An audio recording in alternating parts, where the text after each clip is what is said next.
Bom dia, sexto ano, tudo bem? Então, hoje nós vamos dar início ao nosso capítulo número 4, ok? Este capítulo, ele não vai estar presente nessa avaliação nossa, porém a gente já vai dar início nele para não acumular muito conteúdo, que vocês viram que nós temos 3 capítulos em geografia. Então, a gente vai começar já a falar sobre ele um pouquinho, tá bom? Porque daí agora nós só vamos ter aula de geografia daí após o dia 15, tá?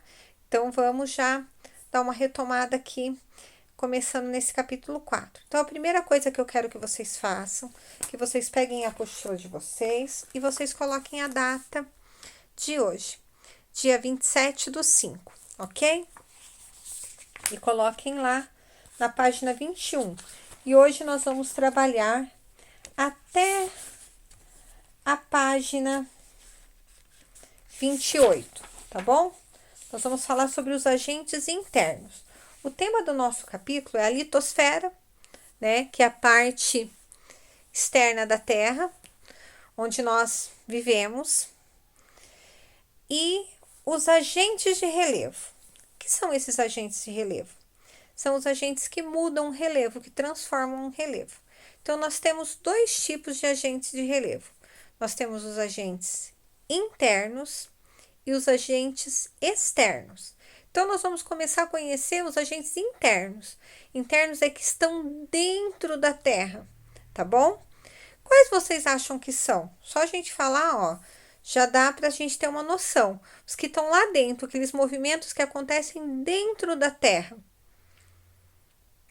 Isso, acertaram. O primeiro deles são os terremotos, que são os agentes internos. Lembra que nós estudamos que os terremotos, o movimento das placas tectônicas, eles fazem as cordilheiras, né? Surgem as cadeias de montanhas. Esse surgimento ocorre o quê? Porque uma placa desce e a outra só ergue, a outra sobe, uma mergulha, né? Embaixo da outra e a outra ergue. Então acontece os dobramentos. Isso é um agente modificador de relevo, que a gente pode entender como aconteceu o relevo. E o outro agente modificador de relevo? Os vulcões. Os vulcões também são agentes modificadores de relevo.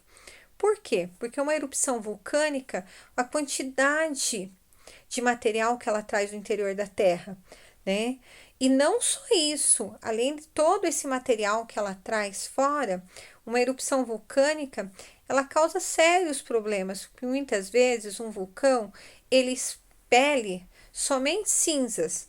Daí o que acontece? Pode fechar todo um espaço aéreo, porque a quantidade de cinzas que está suspensa no ar é muito grande, né? A quantidade de gases tóxicos, então pode causar um acidente aéreo. Então, quando tem uma erupção vulcânica, né, um vulcão prestes a entrar em erupção, primeira coisa que é feita, o espaço aéreo próximo a esse vulcão pode fechar. E não só próximo, muitas vezes fecha o espaço aéreo até de países vizinhos.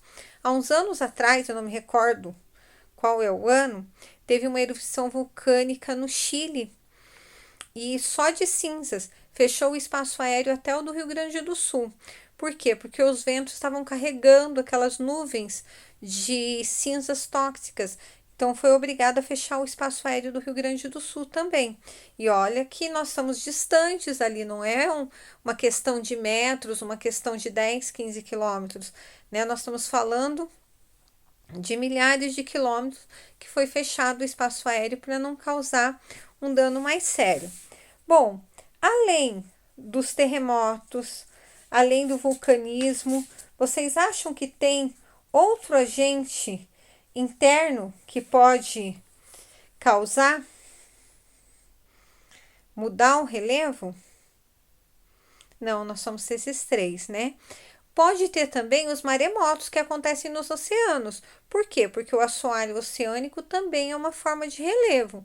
Então, são esses 3 agentes internos que são capazes de modificar o relevo: os vulcões, os terremotos, né? E os maremotos. São os 3 agentes internos que acontecem dentro da Terra que são capazes de mudar o relevo. Bom, então vamos começar lá com o tectonismo. O que é o tectonismo mesmo? Hein? Nós estudamos no capítulo passado. Isso, são os encontros das placas tectônicas. Aqui no Brasil, nós estamos livres disso? Sim, porque o Brasil está bem no centro da placa sul-americana. Então, nós não sofremos esses abalos.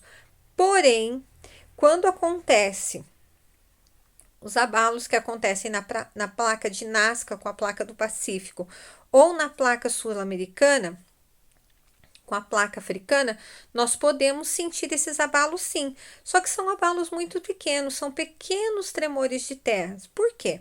Porque os terremotos funcionam como ondas de rádio. Eles começam bem lentos e vão em grande até chegar ao epicentro, onde ocorrem grandes estragos. Vocês já estudaram, né? A gente já ouviu falar muito sobre isso, que existem países que estão sobre zonas, né, de abalos sísmicos constantes, como exemplo o Japão. Esses países eles estão preparados para isso, né? O Japão, para ter um terremoto, causar um grande estrago, tem que ter um terremoto de grande impacto, ou seja, que ele tenha um valor alto na escala de terremotos. Por quê? Porque lá as construções civis já são preparadas para isso, porque eles sabem que eles estão numa zona de abalos sísmicos constantes. Então, eles monitoram o tempo todo. Eles têm um tremor de terra a cada minuto, para vocês terem uma noção de como isso funciona. As crianças são treinadas na escola, no caso de um acidente como esse, eles andam com kits de emergência, então eles já estão preparados para isso. Já existem países que estão nessas zonas sísmicas, mas não estão preparados para isso. Vou dar um exemplo para vocês: o Haiti, né? O Haiti passou por um terremoto há 10 anos atrás, mais de 10 anos. Até hoje ele não conseguiu se reerguer, não conseguiu se reconstruir. E nem foi um terremoto de grande escala como os que já aconteceram no Japão. Mas por quê? Porque as construções são frágeis, a população mora em casas precárias, onde tudo isso acaba ocasionando um grande número de mortes, a dificuldade para reerguer o país, porque daí as construções todas com abalos pequenos, elas vêm toda abaixo, daí tem que reconstruir totalmente o país. O Japão usa tecnologia hoje que os prédios, eles são colocados pêndulos, como pêndulos de relógio, né, só que numa quantidade bem maior, molas nas suas bases, que eles vão de um lado para o outro sem ter rachaduras. Já é uma tecnologia que eles usam para a construção civil. Lá, a construção civil, quem estuda, né, para ser um engenheiro civil, já estuda buscando essas novas tecnologias. Então, eles passaram anos investindo em pesquisa para como conseguir manter o seu país em pé. Mesmo assim, no último terremoto que teve, eles tiveram um susto muito grande, porque lá eles têm usinas nucleares, porque eles não têm geração de hidrelétricas, então eles usam bastante usinas nucleares. E um desses terremotos acabou atingindo uma usina nuclear. Então, o risco de radiação, eles passaram por um grande processo. Mesmo assim, pontes que foram destruídas, eles conseguiram reerguer em um mês. Então, por quê? Porque eles já têm uma tecnologia para isso. Então, os países se preparam para isso, que não é o caso dos países da América Central, como o Haiti, o México. Um terremoto assolando ali mata um grande número de população, destrói grande parte do país, causando danos muito grandes, para que o país possa se reconstruir, porque tem que começar tudo do novo, do zero, numa reconstrução. Em segundos se destrói o que passou uma vida toda construindo. Então, isso é um grande problema. Graças, né, o Brasil não passa por isso, porque nós estamos bem no meio da placa sul-americana, na parte central, mas a gente sente pequenos abalos quando acontece nos países do entorno da gente na América do Sul. A mesma coisa com o vulcanismo. Como que nós sabemos que no Brasil nós tivemos dezenas de vulcões ativos no passado? pela quantidade de minerais que nós temos no nosso solo e pela nossa formação rochosa. Então, isso prova que nós tivemos vulcões ativos no Brasil no passado. Hoje não temos mais. Uma curiosidade para vocês: tem uma cidade em Minas Gerais que chama-se Poços de Caldas. Ela é construída dentro da cratera de um vulcão inativo. Ah, mas esse vulcão pode voltar a explodir? Não. Né? Por que não? Porque vocês já estudaram, nós estamos no centro da placa sul-americana, então nós não corremos esse risco. Esses agentes internos da Terra para nós, hoje conseguem mostrar só a formação de relevo que nós não temos. No caso do Brasil, nós não sentimos essa movimentação, essa mudança por esses agentes internos. Quem vai sentir é onde tem esses três fenômenos, que não é o nosso caso. Né? Nós vamos ver, quando a gente começar a estudar o relevo brasileiro, vocês vão ver que nós temos uma grande influência dos agentes externos, mas dos agentes internos, hoje, o território brasileiro ele não sofre mais. Sofreu sim? Sim, como a gente já estudou no capítulo anterior. Nós temos as bacias sedimentares, nós temos reservas de petróleo, nós temos uma grande quantidade de reserva mineral, né? Nós temos a maior reserva de minério de ferro do planeta, está no Brasil. Ah, como que isso foi possível? Graças a milhares e milhares de anos de erupção vulcânica. Nós já tivemos, sim, isso no passado. Hoje não temos mais. Corremos o risco? Não, não corremos esse risco. Né? As placas, elas estão em constante movimentação lá embaixo, mas não corre-se o risco, né? Nesses 100, 200, 300, 400, 500 anos, dessa placa se quebrar e a gente voltar a ter terremoto. Não, hoje tá estável até as placas tectônicas. Então, nós estamos numa situação estável. Os agentes internos hoje, eles não modificam mais o relevo brasileiro. Bom, como tarefa de hoje, depois a gente vai voltar, né, a estudar tudo isso daqui. Eu quero que vocês façam a leitura, tá?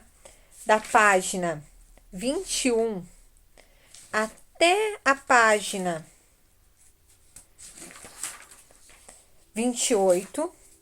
E eu quero que vocês respondam, tá? Façam as atividades no caderno da página 25.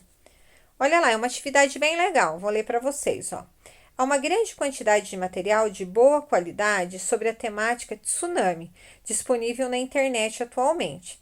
Dessa forma, faça uma pesquisa e responda as seguintes questões: o que são as tsunamis e como ocorrem? Cite alguns casos de tsunamis históricas e escreva algumas medidas que podem reduzir o seu impacto. Então, vocês vão fazer uma pesquisa, tá na internet, e vão responder essas três perguntas. É a nossa aula de geografia de hoje. E outra coisa, pessoal, vocês vão ter que entregar o material, né, o livro de atividade sexta-feira na escola. Então, aproveitem daí, depois que fizerem essa pesquisa, que lerem sobre o conteúdo, que daí a gente já vai voltar, quando for falar dos agentes externos, eu vou retomar novamente esse conteúdo com vocês. Terminem o livro de atividade de vocês. Quem tiver alguma dúvida do livro de atividades, aproveitem, que daí eu já vou tirar essa dúvida com vocês, tá bom? Para que a gente vá finalizando o capítulo, para que vocês possam fazer a avaliação, ok? E eu vou falar um pouquinho como eu vou fazer a questão da correção do livro de atividades, tá? Eu vou colocar daí para vocês as respostas numa folha, tá? Quem errar, vou colocar lá a página, o exercício e vou colocar respostas para que vocês possam daí chegar em casa, quando pegar o livro de volta, ler, apagar e fazer a correção, ok? Então, caprichem no livro de atividades, façam essa pesquisa agora e me mandem a foto dessa pesquisa, que vai ser a atividade de hoje, tá bom? Eu aguardo as fotos de vocês e não esqueçam de vão lá no grupo e marcar presença na aula, tá bom? Pessoal, um abraço, até quarta-feira que vem. Qualquer coisa estou disponível, tá? Só me chamar, tá bom? Um abraço.